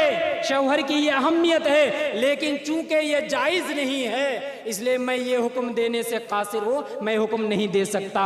और ये कह रहा है तुम्हारे अंदर रब दिखाई दे रहा है इसलिए मैं सजदा में गिर जा रहा हूँ। और ऐसे गाने को हम बड़े मस्ती से मगन होकर के गाते रहते हैं, हम माना मतलब नहीं समझते। कितना खतरनाक अकीदा है जो आपको इस्लाम से निकाल देगा, इस्लाम से खारिज कर देगा। अच्छा, अल्लाह तबारक व तआला ने हम तमाम इंसानों को पैदा किया, मुझे पैदा किया, आपको पैदा किया, किसी लड़की को पैदा किया, खूबसूरत से खूबसूरत लड़की को अल्लाह तबारक व तआला ने पैदा किया। क्या अल्लाह तबारक व तआला एक खूबसूरत लड़की को पैदा करने के बाद, नऊज़ुबिल्लाह, अल्लाह माफ करे, क्या अल्लाह तबारक व तआला किसी लड़की के इश्क में पड़ सकता है? अस्तगफिरुल्लाह, नऊज़ुबिल्लाह। आप मुसलमान रह सकते हैं और गाना के जरिए कहा जाता है रूप तेरा रंग तेरा देख के कुदरत भी हैरान है। तेरा रूप देखकर, तेरा रंग देखकर, तेरी खूबसूरती देखकर, तेरी ब्यूटी देख करके, तेरी सौंदर्य देख करके रब भी हैरान है। माशाअल्लाह, अल्हम्दुलिल्लाह, अस्तगफिरुल्लाह, नऊज़ुबिल्लाह मिन ज़ालिक। और ऐसे गाने को हम गुनगुनाते हैं। यह है मॉडर्न मुसलमानों की मिसाल, जो हम लोग दोनों तरफ रहना जानते हैं और रहना चाहते हैं। मेरे भाइयों, तो गैर इस्लामी ये जानबूझ करके वो लोग इस तरह तैयार करते हैं गाना, ताकि मुसलमानों के अंदर ये अकीदा और मुसलमान भी जाने अनजाने में ये गलतियां कर बैठे। आदम अलैहिस्सलाम को जन्नत से निकाला गया, उन्होंने कितनी गलतियां की थी?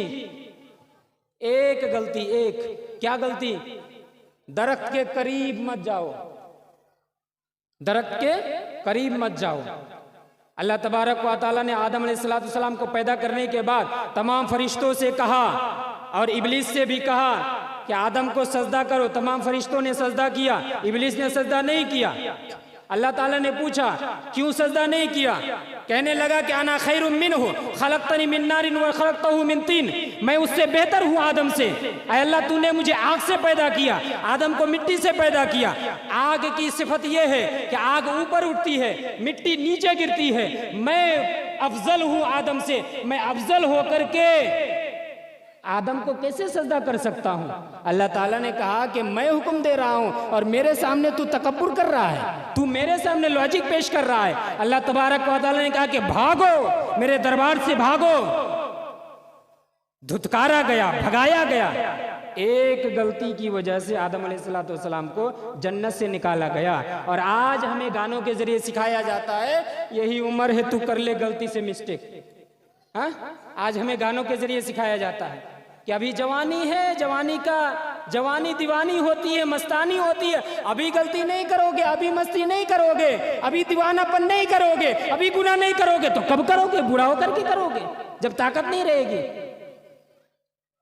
हालांकि अल्लाह ताला और नबी सल्लल्लाहु अलैहि वसल्लम और शरीयत हमें क्या कहती है कि जवानी की हालत में जिसने अल्लाह की इबादत में अपनी जवानी को गुजार दी, अल्लाह तबारक व तआला क़यामत के दिन उसे अर्श के साए तले जगा देगा। जहाँ हर कोई नफसी नफसी के आलम में होगा, अल्लाह तबारक व तआला उस नौजवान को अर्श के साए तले जगा देगा। तो मेरे भाई और दोस्तों, ये सब है मॉडर्न मुसलमानों की मिसाल। अब आइए हम ज़रा देखते हैं ये जो सीरियल वगैरह, सीरियल का एक बड़ा नुकसान क्या है जानते हैं? सीरियल के अंदर अक्सर सीरियल वगैरह के अंदर क्या दिखाया जाता है? सास और बहू के अंदर झगड़ा, ननद भाभी के दरमियान झगड़ा, और वही झगड़े को देख करके औरतें भी अपने घर में, अपने फैमिली में, अपने संसार में उसको नकल करते हैं और एक दूसरे के साथ मन मिटाओ, झगड़ा, फितना फसाद लगा रहता है। सीरियल वगैरह देखने की वजह से, फिल्म वगैरह देखने की वजह से रात रात भर के नींद नहीं आती है, रात रात भर जाग करके वो देखता है, नींद में कमी आती है। नींद में जब कमी आती है बहुत सारी बीमारियां भी पैदा होती हैं। ये सब नुकसानात है सीरियल के, और भी बहुत सारे नुकसानात हैं। आप एक तरफ से गिनते जाइए, निकालते जाइए, न जाने कितने नुकसानात निकलेंगे। अब इसका हल क्या है? इसका सॉल्यूशन क्या है? समाधान क्या है? समाधान ये है कि हम अपने आप को गुनाहों से दूर करें, अपने आप को गुनाहों से दूर करें, पाप और गलतियों के कामों से, शैतान के कामों से अपने आप को दूर रखें। ये हल है। और इसके लिए ज़रूरी है कि एक स्टेप का एहतमाम करना।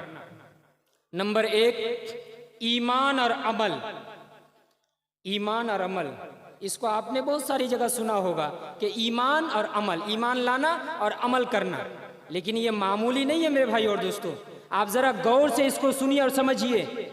ईमान अगर किसी के अंदर ना हो, वो जितना भी अच्छा अमल कर ले, अल्लाह ताला क़यामत के दिन उसका कोई फ़ायदा उसे नहीं देगा, कोई उसको सवाब नहीं मिलेगा क़यामत के दिन। ईमान अगर नहीं है, कोई भी अच्छा आप अमल कर ले, कोई भी नेकी का अमल कर ले, अल्लाह के ऊपर ईमान नहीं है, फरिश्ते को ईमान नहीं है, नबी के ऊपर ईमान नहीं है, जो 6 अरकान है ईमान के, ईमान अगर नहीं है, क़यामत के दिन आपके आमाल बेकार हैं। ईमान के साथ साथ अमल स्वाले। आप उठाइए सूरह अनकबूत, सूरह नंबर 29, आयत नंबर 7। वल्लदीना मनु व अमिलुस सालिहात लनुकफ्फिरन्ना अन्हुम सय्यातिहिम वलनजज़ियन्नहुम अहसनल्लज़ी कानू यअमलून। वल्लदीना मनु, जिन लोगों ने ईमान लाया, वामिलुस सालिहात, और ईमान लाने के बाद अमल साले भी किया, अच्छे अमाल भी किया, लनुकफ्फिरन्ना अन्हुम सय्यातिहिम, ऐसे तमाम के तमाम लोगों को अल्लाह तबारक व तआला गुड न्यूज़ सुना रहा है, खुशखबरी सुना रहा है। वल्लज़ीना आमनू व अमिलुस सालिहात, जिन लोगों ने ईमान लाया और ईमान लाने के बाद अच्छे आमाल भी किया, लनुकफ्फिरन्ना अन्हुम सय्यातिहिम, ऐसे तमाम के तमाम लोगों के गुनाहों को हम माफ़ कर देंगे, गुनाहों को मिटा देंगे, बख्शिश से नवाजेंगे। वला नजज़ियन्नहुम अहसनल्लज़ी कानू यामलून, और ऐसे लोगों के जो भी आमाल हैं, जो भी नेक आमाल हैं, नेक आमाल के पूरा पूरा बदला भी हम देंगे। मैंने अभी कहा ना कि एक छोटा अमल देख करके कहेगा कि मैंने सोचा नहीं कि इसको लिख करके रखेगा अल्लाह ताला, लेकिन उसका भी बदला हम देंगे।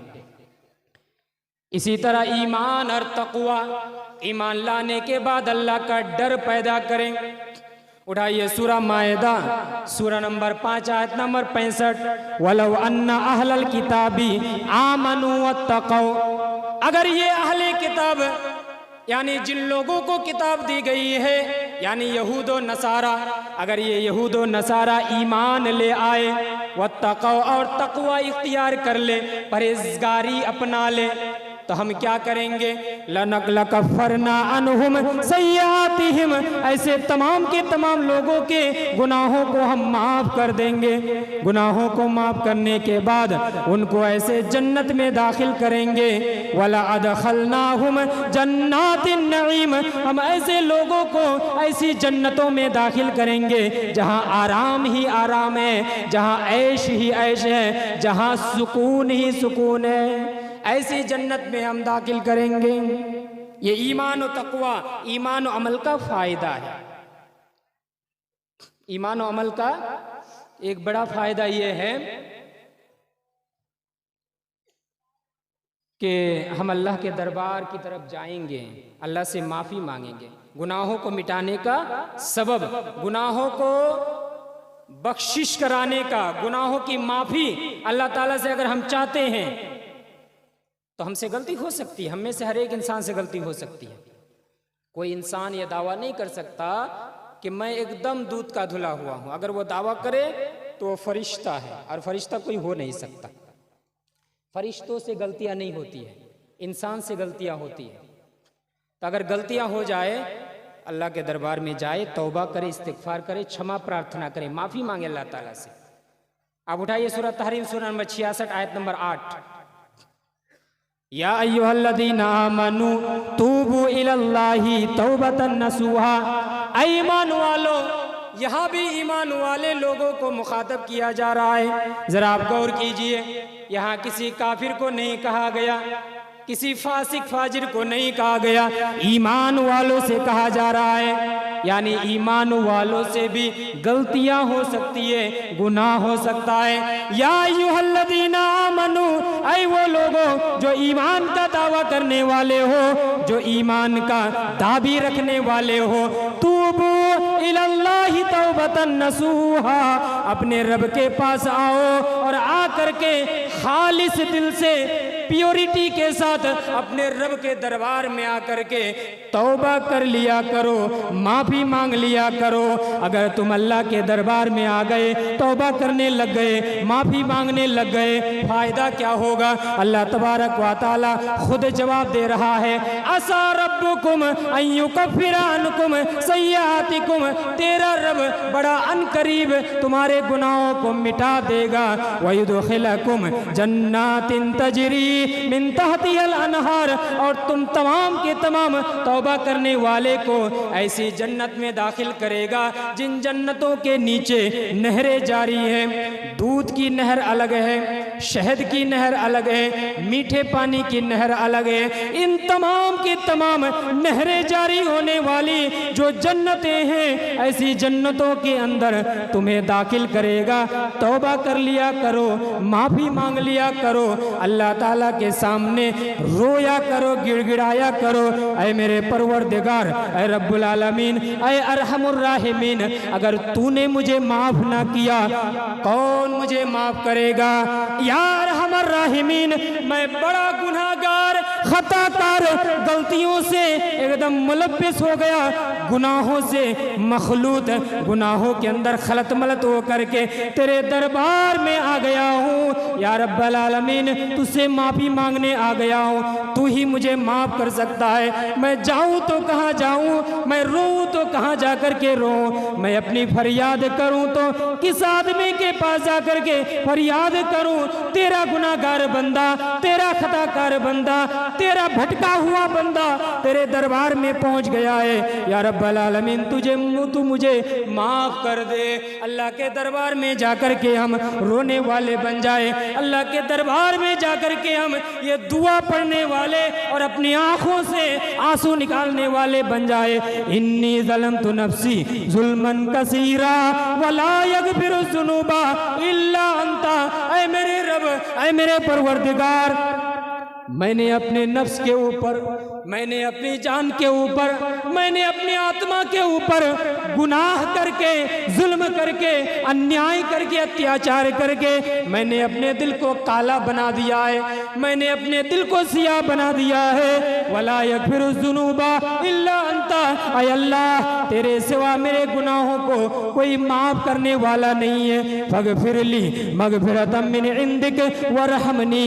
ऐ अल्लाह, तू मेरे गुनाहों को माफ कर दे, मेरे ऊपर रहम किया कर, मेरे ऊपर रहमतों का नुज़ूल कर। वरहमनी इन्नका अंतल गफूरुर रहीम। बेशक तू ही माफ करने वाला, तू ही रहम करने वाला है। इस तरह एक बंदा जब अल्लाह के दरबार में आकर के रोने वाला बन जाता है, गिड़गिड़ाने वाला बन जाता है, अपनी फरियाद बयान करने वाला बन जाता है, अपनी तमाम की तमाम मुसीबतों का हल निकालने वाला अल्लाह को समझ जाता है, अल्लाह के दरबार में आकर के चीखता है, चिल्लाता है, रोता है, गिड़गिड़ाता है, अल्लाह तबारक व तआला को बड़ी खुशी होती है। अल्लाह ताला तो चाहता यही है कि मेरा बंदा, मेरा खताकार बंदा, मेरा गुनाहगार बंदा, मेरा भटका हुआ बंदा मेरे दरबार में वापस आ जाए। अल्लाह ताला चाहता है कि मेरा बंदा मेरे दरबार में वापस आ जाए। इस तरह जब हम वापस जाते हैं, अल्लाह तबारक व तआला से माफ़ी मांगते हैं, अल्लाह तबारक व तआला बड़ा खुश होता है, आनंदित होता है। ए मेरा बंदा भटक करके मेरे पास आ गया है, अब कोई चारा नहीं मिला, मेरे पास आ गया है। तौबा करने वाले बने, इस्तिग़फ़ार करने वाले बने। गुनाह करके अगर आप थक गए हैं, आइए अल्लाह के दरबार में। सुकून की तलाश में है, आइए अल्लाह के दरबार में। माइकल जैक्सन, जिसके पैर के थिरकने की वजह से लाखों अरबों डॉलर ऐसे ही लुटा दिया जाता था, लाखों करोड़ों अरबों की संख्या में लोग देखने के लिए आते थे, लेकिन ऐसे आदमी को भी सुकून नहीं मिलता, आराम नहीं मिलता। कुरान पढ़ने के बाद उसे आराम मिलता है, इस्लाम कबूल करता है। अपने बल्ले से चौका और छक्का मारने वाला इब्राहिम लारा, सुकून नहीं मिलता, इस्लाम के शीतल छाया में आकर के उसे सुकून मिलता है। न जाने कितने लोग इस्लाम के साये में आकर के सुकून हासिल करते हैं। एक बड़ा साइंटिस्ट विलियम ब्राउन, जिसने देखा, तहकीकात करने के बाद, रिसर्च करने के बाद, बड़ा लंबा वाकया है, रिसर्च करने के बाद जब देखा कि ये पेड़, दरख्त और जितने भी पौधा, नबातात जितने भी है, ये सब अल्लाह ताला की तस्बीह पाठ कर रहे हैं। अल्लाह ताला ने बयान किया है सूरह बनी इसराइल के अंदर, या सूरह इसरा भी उसे कहा जाता है, 17 नंबर सूरह, उसके अंदर बयान किया है, व इन मिन शैइन इल्ला युसब्बिहु बिहम्दी वलाकिन ला तफक़हूना तस्बीहहुम। ऐ लोगों, इस दुनिया के अंदर एक दरख्त है, वो भी अल्लाह ताला की तस्बीह पाठ करता है। एक जानवर है, वो भी अल्लाह ताला की तस्बीह पाठ करता है। पानी में तैरने वाली एक मछली, वो भी अल्लाह ताला की तहमीद पाठ करती है, अल्लाह ताला की गुणगान करती है। लेकिन तुम लोग नहीं समझ पाते हो कि कैसे वो लोग अल्लाह ताला की प्रशंसा करते हैं। ये जब वो तहकीक करने के बाद जब देखते हैं, समझ जाते हैं, इस्लाम कबूल करने पर मजबूर होते हैं, खुशी खुशी वो इस्लाम कबूल करते हैं। और वो हेड साइंटिस्ट था, अमेरिका का साइंटिस्ट विलियम ब्राउन, वो इस्लाम कबूल करते हैं। इस्लाम के शीतल छाया में आकर के वो आराम हासिल करता है। आज हम मुसलमान इसी आराम को, कुरान की तिलावत को, कुरान के अहकाम को, कुरान के फरामीन को, शरीयत के अहकाम को हम पसे पुष्ट डाल करके, दूर रख करके हम कहीं और जाने की कोशिश कर रहे हैं। कितने दुर्भाग्य की विषय है, हमें इतने आसानी के साथ ये मिल गया है, इसलिए हमारे पास इन तमाम चीज़ों की कीमत नहीं है, वैल्यूएशन नहीं है, हम अहमियत नहीं देते हैं। अगर शीतल छाया में नहीं आते हैं तो फिर आपको सुकून और आराम नहीं मिल सकता। सुकून और आराम अगर आप पाना चाहते हैं, आइए इस्लाम को पसंद कीजिए, अल्लाह को याद करने वाले बने, अल्लाह का जिक्र करने वाले बने, आपको सुकून मिलेगा। तो मैं जो बयान कर रहा था, गुनाहों से तौबा करने वाले बने। कितना गुनाह आपने किया है और आप शर्मा रहे हैं। नहीं, शर्माने की कोई जरूरत नहीं है, मायूस होने की कोई जरूरत नहीं है। एक हदीस में आपके सामने पेश कर रहा हूं, तिरमिजी हदीस नंबर 3540, 3540। ये अनस बिन मालिक रज़ी अल्लाह तआला अन्हु से मरवी है। वो बयान करते हैं, देखिए कि नबी सल्लल्लाहु अलैहि वसल्लम ने इरशाद फरमाया, अल्लाह तबारक व तआला ने कहा। और एक चीज आप लोग सीख लीजिए, जिस हदीस के अंदर नबी सल्लल्लाहु अलैहि वसल्लम ये कहे कि अल्लाह ताला ने कहा, तो उस हदीस को हदीस कुदसी कहा जाता है। अल्लाह ताला ने क्या कहा?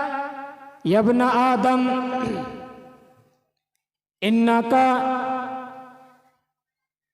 इन्नका मा रजौतनी गफरतु लका वला उबाली। ऐ आदम के संतान, ऐ मेरे बंदे, अगर तुम मेरे पास आकर के माफी मांगते हो, गुनाहों के लिए तौबा करने के लिए मेरे दरबार में आ जाते हो, गफरतु लका, मैं तुम्हारे गुनाहों को माफ कर देता हूँ, वला उबाली, और मैं किसी का परवाह नहीं करता। अल्लाह ताला को किसी की परवाह नहीं है। यबना आदम, ऐ आदम के संतान, ऐ मेरे बंदे, लव बलगत जुनूबुका अनानस समा। जरा ध्यान दीजिए, गौर कीजिए, अल्लाह ताला कह रहा है, ऐ आदम के संतान, ऐ मेरे बंदे, लव बलगत जुनूबुका अनानस समा। ऐ आदम के संतान, लव बलगत जुनूबुका अनानस समा, अगर तुम्हारे गुनाह, अगर तुम्हारे पाप आसमान के किनारे तक पहुंच गया है, यानी तुमने गुनाह कर करके अपने आप को थका दिया है, सुम्मस्तगफरतनी, फिर तुम मेरे दरबार में आ जाते हो और मेरे दरबार में आकर के मुझसे माफी मांगते हो, गफरतु लका वला उबाली, मैं तुम्हें माफ कर देता हूँ, मैं किसी की परवाह नहीं करता हूँ। फिर आगे अल्लाह ताला कह रहा है, यबना आदम, ऐ मेरे बंदे, ऐ आदम के संतान, इन्नका लव अतैतनी बिकुराबिल अर्ज़ि खताया, अगर तुम जमीन भर करके गुनाह लेकर के मेरे दरबार में पहुंच गए हो, मेरे दरबार में पहुंचे हो, और तुम्हारा गुनाह इतना है कि तुम्हारे गुनाह ने जमीन को भर दिया है, लेकिन तुमने एक काम किया है, सुम्मा लकीतनी ला तुश्रिकु बी शैआ, लेकिन तुमने मेरे साथ किसी को शरीक नहीं किया है, तुमने कभी तौहीद के साथ कंप्रोमाइज नहीं किया है, तौहीद के साथ तुमने कभी समझौता नहीं किया है। तो मैं अल्लाह कह रहा हूँ, ला अतैतुका बिकुराबिहा मगफिरा, मैं भी जमीन भर करके बख्शिश और मगफिरत लेकर के तुम्हारे पास आ जाऊंगा। ऐ मेरे बंदे, गुनाह करके अगर तुमने पूरी जमीन को भर दिया है और मेरे पास आए इस हाल में के तुमने मेरे साथ किसी को शरीक नहीं किया है, तुमने शिर्क का गुनाह नहीं किया है, तौहीद के साथ कंप्रोमाइज नहीं किया है। तौहीद एक लफ्ज में अगर कहा जाए, हर एक मामले में अल्लाह एक है, खालिक मालिक इबादत के लायक अल्लाह है, उसके दरबार को छोड़ करके किसी दरबार में हम नहीं जा सकते। अल्लाह के नाम, अल्लाह के सिफात जो बयान हुए, उन तमाम चीज़ों पर ईमान लाना, ये तौहीद है। आसान लफ्जों में तौहीद के साथ तुमने कंप्रोमाइज नहीं किया है, तो मैं अल्लाह कह रहा हूं, मैं तुम्हारे पास जमीन भर करके बख्शिश लेकर के आऊंगा, जमीन भर करके माफी लेकर के आऊंगा और मैं तुझे माफ कर दूंगा। सुभान अल्लाह। अल्लाह तबारक व तआला तमाम के तमाम गुनाह को माफ कर सकता है, लेकिन शिर्क का गुनाह माफ नहीं करेगा। और जो शिर्क के अंदर मुब्तला है, ऐसे लोगों को हम कहते हैं कि ये बड़ा मुफस्सिर कुरान है, ये बड़ा तफसीर करने वाला है। आपको माफी कैसे मिल सकती है? मुझे माफी कैसे मिल सकती है? तौहीद को समझने की कोशिश कीजिए मेरे भाई और दोस्तों। तौहीद के साथ कंप्रोमाइज ना उलमाए अहले हदीस, उलमाए अहले हक ने कभी किया, ना कभी कर रहा है आज और ना कभी क़यामत तक करेगा। उलमाए हक कभी नहीं करेगा, तौहीद के साथ कॉम्प्रोमाइज़ नहीं करेगा। चाहे आप कितने भी दलाल आप हमें कह ले, चाहे आप कितने भी हमें गाली दे दे, लेकिन उलमाए अहले हदीस, उलमाए अहले हक कभी तौहीद के साथ कॉम्प्रोमाइज़ नहीं किया है और क़यामत तक कभी कॉम्प्रोमाइज़ नहीं करेगा। क्योंकि तौहीद का मानने वाला इसी को अल्लाह तबारक व तआला बख्शिश देगा। अगर ये ज़मीन भर करके गलती लेकर जाए, अल्लाह ताला ज़मीन भर करके बख्शिश लेकर के आएगा। लेकिन इस हदीस को बयान करने का मकसद ये नहीं है मेरा कि आप गलती करके जाए दुनिया से, बल्कि अल्लाह के नबी ये सिखाना चाह रहे हैं, सबक देना चाह रहे हैं कि अगर गलती हो जाए, तौहीद अगर है तो तौहीद की हिफाजत कीजिए, तौहीद की आप रक्षा कीजिए। कहीं आपको नौकरी मिल जाती है, उसी नौकरी को आप बरकरार रखने के लिए, या ऐसा भी होता है कि आपके नौकरी के ऊपर कोई फर्क नहीं पड़ेगा, लेकिन फिर भी आप जाते हैं स्वामी विवेकानंद के तस्वीर के सामने जाकर के नमस्ते कहते हैं, सर झुकाते हैं। गांधी जी के कब्र के पास जाकर या समाधि के पास जाकर के आप श्रद्धांजलि पेश करते हैं और वहां चुपचाप खड़े रहते हैं, हाथ बांध करके चुपचाप खड़े रहते हैं, नमस्ते करते हैं, सर झुकाते हैं। ये तौहीद के साथ समझौता आप मुसलमान होकर के कैसे कर लेते हैं? कैसे आप इसको गवारा कर लेते हैं? कैसे आप तौहीद के साथ आप सौदा कर लेते हैं? मेरे भाई और दोस्तों, तौहीद के साथ एक मुसलमान सौदा कभी नहीं कर सकता। जान चली जाए लेकिन तौहीद के साथ समझौता और सौदा कभी नहीं कर सकता। आप कैसे कर लेते हैं? तौहीद वालों को ये बख्शिश सुनाई जाएगी, ये बख्शिश अल्लाह तबारक व तआला लेकर के आएगा। इसी तरह गुनाहों के मिटाने वाले अमाल में से एक अमल क्या है जानते हैं? हो सकता है उस अमल को हम लोग बहुत मामूली समझते हैं, छोटा अमल समझते हैं, हो सकता है वो अमल क्या जानते हैं? वजू। ये जो हम लोग वजू करते हैं नमाज पढ़ने के लिए। अब आप कहेंगे कि मौलाना साहब मैं तो नमाज ही नहीं पढ़ता हूँ तो वजू के जरिए से मुझे फ़ायदा कैसे मिलेगा? तो आपको फ़ायदा नहीं मिलेगा। ये वजू जो छोटा सा अमल है, छोटा अमल हम समझते हैं, ये वजू भी हमारे गुनाहों को माफ़ कराता है। गुनाहों की माफ़ी का एक माध्यम और एक जरिया है। दलील उठाइए, हदीस सही मुस्लिम की हदीस नंबर 245। उस्मान बिन अफ़्फ़ान रज़ी अल्लाह ताला अन्हु इस हदीस के रावी नरेटर हैं, बयान करने वाले हैं। वो बयान करते हैं, देखिए वज़ू के जरिए से हमारे गुनाह कैसे माफ़ होते हैं। हो सकता है आप लोगों ने बहुत सारी जगह सुना हो, मन तवज़्ज़अ फ़अहसनल वज़ूअ, जिस शख्स ने वज़ू किया, फ़अहसनल वज़ूअ, फिर उसने बेहतरीन तरीके से वज़ू किया। कुछ लोग होते हैं झटपट आते हैं मस्जिद में और देखते हैं कि नमाज खड़ी हो चुकी है, जमात खड़ी हो चुकी है, फट से वज़ू करने की कोशिश करते हैं, उंगली कहीं सूखी रह जाती है, हाथ के किसी हिस्से में सूखा रह जाता है, पैर में कहीं सूखा रह जाता है। ऐसे आपकी नमाज नहीं होगी। वैसे बल्कि ऐसे वज़ू करने वालों से, वज़ू करने वालों को वईद सुनाई गई है, सज़ा सुनाई गई है। इनके एड़ियाँ सूखी रह जाए, वैलुल लिल आक़ाबि मिनन नार, जो लोग वज़ू करते हुए एड़ियाँ वगैरह सूखा छोड़ दे, ऐसे लोगों के लिए जहन्नम है, ऐसे लोगों के लिए बर्बादी है, तबाही है। वज़ू सही तरीके से करने की ज़रूरत है। मन तवज़्ज़अ, जिस शख्स ने वज़ू किया, फ़अहसनल वज़ूअ, फिर वो शख्स ने बेहतरीन तरीके से वज़ू किया। वज़ू के जो सुनन, वज़ू के जो आदाब हैं, पूरे के पूरे आदाब का पासो लिहाज रखते हुए बेहतरीन तरीके से वज़ू किया। वज़ू करने के बाद वज़ू जब वो कर रहा है, वज़ू करने की हालत ही में नबी सल्लल्लाहु अलैहि वसल्लम बयान कर रहे हैं, खरजत खतायाहु मिन यदिही मिन जसदी। वज़ू कर रहा है, एक बंदा वज़ू कर रहा है, वज़ू करने की वजह से उसके पूरे जिस्म से, आज़ाए वज़ू से गुनाह गिर रहे हैं, गुनाह झर रहे हैं। एक बंदा हाथ धोता है, हाथ के जरिए उसने जो भी गुनाह किया है वो गुनाह वज़ू करने की वजह से पानी के जरिए से गिर जाता है, झर जाता है।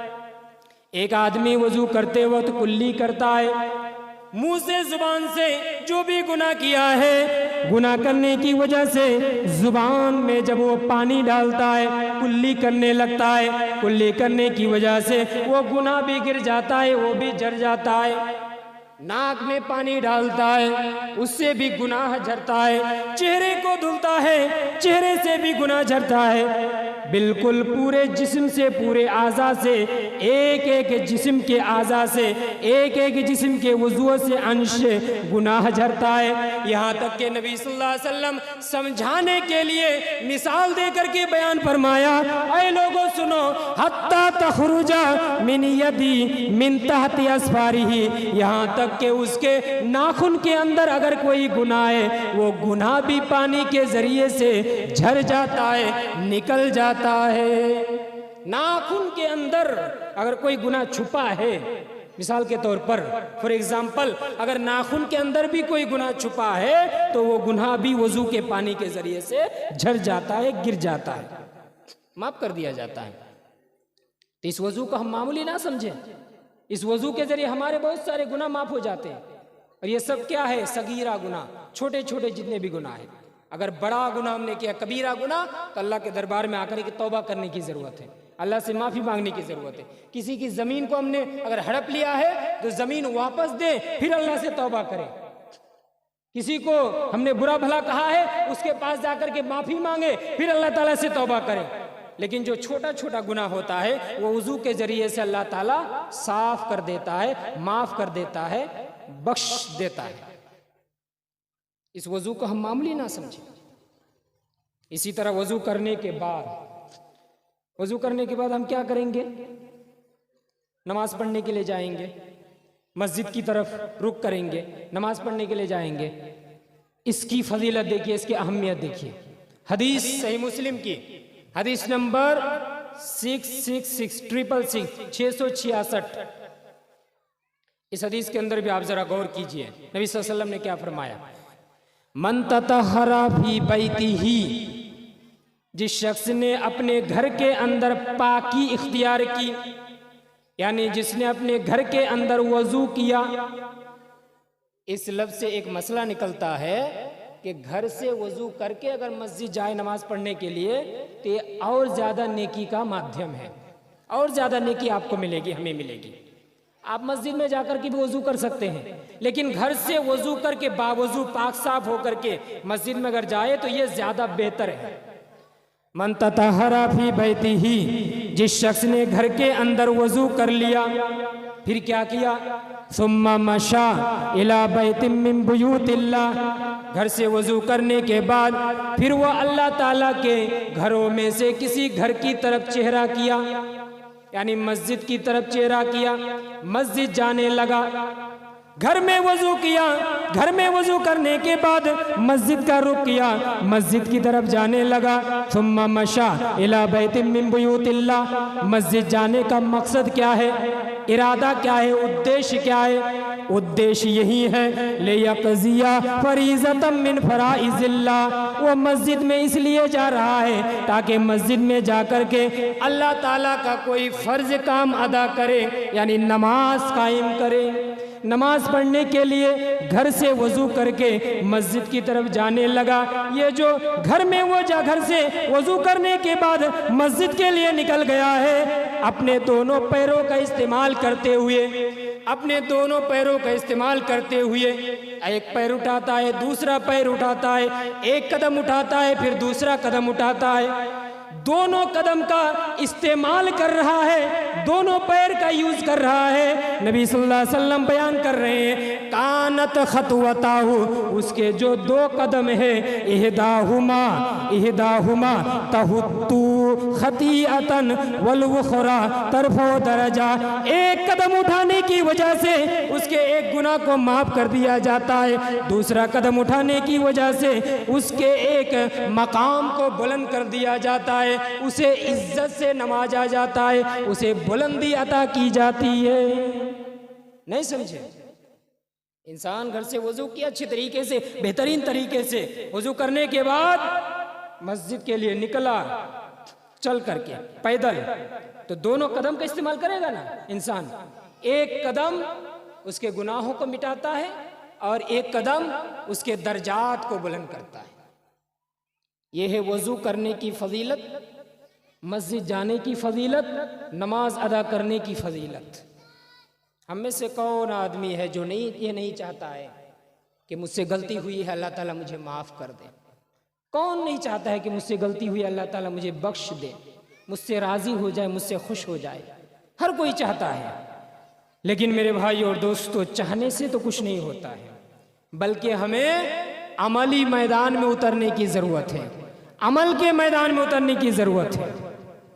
अमल के मैदान में अगर हम नहीं उतरते हैं तो फिर हम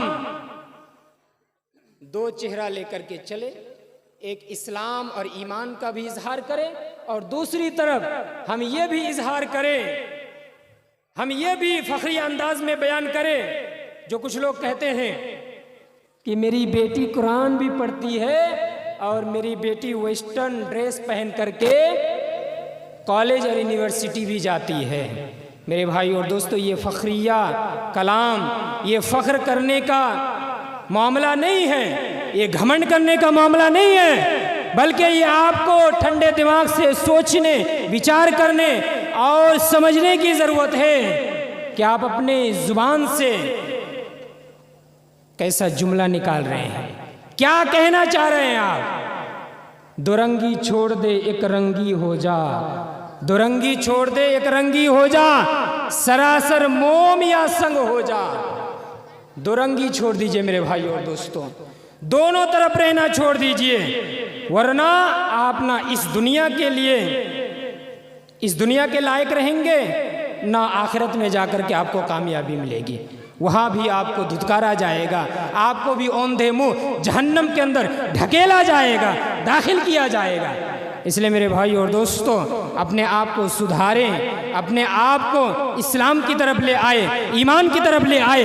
ईमान का दावा करना बड़ा आसान है, मुसलमान और मोमिन अपने आप को कहना बड़ा आसान है, लेकिन दावा करने के बाद उसके मुताबिक अमल करना, अमली मैदान में उतरना उतना ही मुश्किल है जितना दावा करना आसान है। लेकिन आसान है उस आदमी के लिए जिसके दिल में अल्लाह ताला का डर है, अल्लाह ताला का खौफ है। तो मेरा खुलासा कलाम यही है, लुब्बे लुबाब यही है, मेरा एसेंस और सारांश यही है। मैं यही कहना चाहता हूँ कि आज लोग मॉडर्न मुसलमान बनते जा रहे हैं, एक तरफ नमाज भी पढ़ते हैं और एक तरफ गुनाहों के अंदर भी मुलव्विस है, लतपत हैं। ऐसे में ज़रूरत इस बात की है कि हम गुनाहों को छोड़ करके, गुनाहों से दूर हो करके, गुनाहों को लात मार करके, हराम कमाई को छोड़ करके, सूदी कारोबार को छोड़ करके, बेपर्दगी को छोड़ करके इस्लाम के शीतल छाया में आकर के आश्रय ग्रहण करें। इस्लाम के शीतल छाया में आकर के हम